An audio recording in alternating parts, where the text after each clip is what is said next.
There is something chilling happening with America's prisons and America's prison population, and nobody wants to talk about it. It's summarized in this headline right here, talking about America's incarceration rate. That's, of course, the rate at which people go to prison, saying that it is about to fall off a cliff. That's right, we're about to be hit with a wave of empty prisons. This is because over the last few decades, we have just stopped doing crimes. The violent crime rate since the catastrophic 1990s has fallen in half.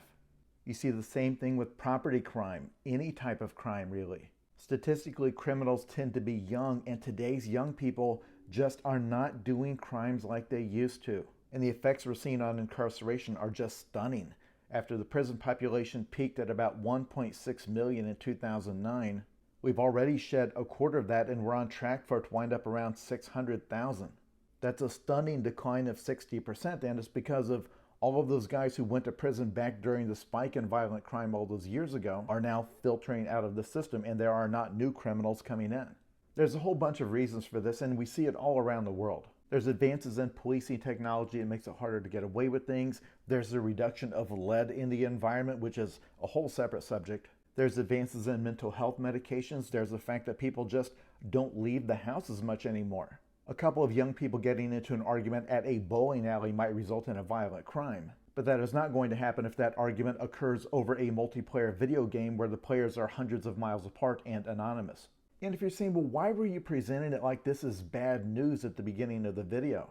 It's because for a lot of powerful people, it is bad news. If your whole deal is that we need to crack down on immigration because the streets are just total chaos, then you need the streets to be in chaos.